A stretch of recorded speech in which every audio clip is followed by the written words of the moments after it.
इस सरकार में आप देखिए, ये राज्य सरकार जो यहाँ हमें पैसे कुछ नहीं देते मगर दूसरे इलाकों में जाके बहुत बड़े बड़े बातें करते हैं।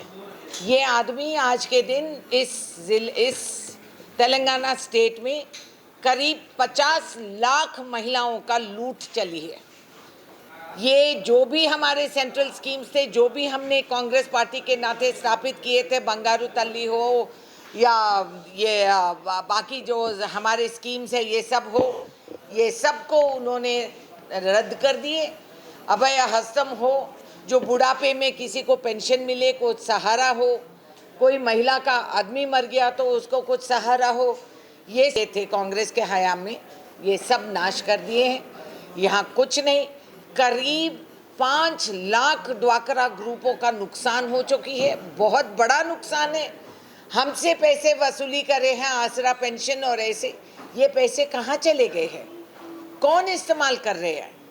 कौन सी अधिकार से वो हमारे पास पैसे वसूल करके वो दूसरे काम पे खर्च कर सक रहे हैं? ये हमारी सवाल है महिला के नाते। दूसरी बात, खम्मम जिले में हमारी KTPS पावर स्टेशन है। इसमें 8वां स्टेज तक मैंने खुद, जब मैं मेंबर पार्लियामेंट थी और जब मैं मिनिस्टर थी, मैं वहाँ लड़ के वहाँ कोल का इंतज़ाम करके हम लोग उसको बढ़ाते गए। आज क्यों रुक गए हैं? 8वां स्टेज पे जब देश भर में बिजली की ज़रूरत पड़ी है, कौन सी ऐसी मजबूरी से ये काम रुक गई है? ये मेरी सवाल इस सरकार पे मैं पूछ रही हूँ। 4 बूंद बारिश पड़ने से 40 किलोमीटर तक ट्रैफिक बंद, इसके अलावा इनका कोई कामकाज नहीं है। आज के दिन ऐसे माहौल बन गई तेलंगाना में कि हर चीज़ में पुलिस टांग अड़ाती है। आप ही देख लीजिए, BPL भद्राचलम पेपर बोर्ड बोल के हमारे पास एक संस्था है, वो इस बीच में उन्होंने कहा कि हम एक नया एक्सपेंशन यूनिट लगा रहे हैं, पब्लिक ओपिनियन, पब्लिक अभिप्राय हम ले रहे हैं। बहुत अच्छी बात है, ये कानूनी दौर है। मगर हुआ क्या? इन्होंने अपना अधिकार के बल से सारे सड़कों को बंद कर दिए, पुलिस को वहाँ रोक दिए, हमारे सारे गाड़ियाँ बंद कर दिए, हमारे वर्कर्स को रातों रात गिरफ्तार कर दिए और होम अरेस्ट, हाउस अरेस्ट में फेंक दिए, और एक बंदे को वहाँ से घुसने नहीं दिए, वहाँ पहुँचने नहीं दिए, सिवाय रूलिंग पार्टी के गुंडे, उनके MLA और उनके जो भी बेवकूफ़ लोग जो होते हैं, जो पब्लिक को लूट रहे हैं।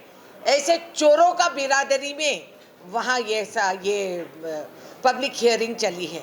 इसको हम सवाल कर रहे हैं। मैं खुद वहाँ जाने वाली हूँ, मेरी आवाज़, मैं पब्लिक हूँ, मैं वहाँ की हूँ, मेरे अभिप्राय भी सुन लीजिए।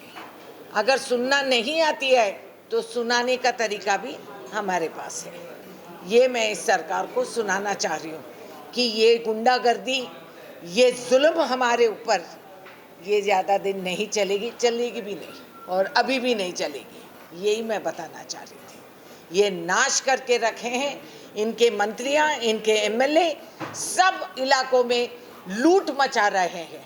लोगों को, गरीबों को धोखा देके, धरनी पोर्टल बोल के नाम लगा के ज़मीनों को वो ये जो मर्जी कर ले रहे हैं। फॉरेस्ट डिपार्टमेंट के बहाने वहाँ JCBs लगा के खोद दे रहे हैं ताकि वहाँ पीढ़ियों से जीते हुए आए हुए हमारे फॉरेस्ट ट्राइबल्स उनकी ज़िंदगी को हराम करके रखें। मुंह तोड़ जवाब हम भी देंगे।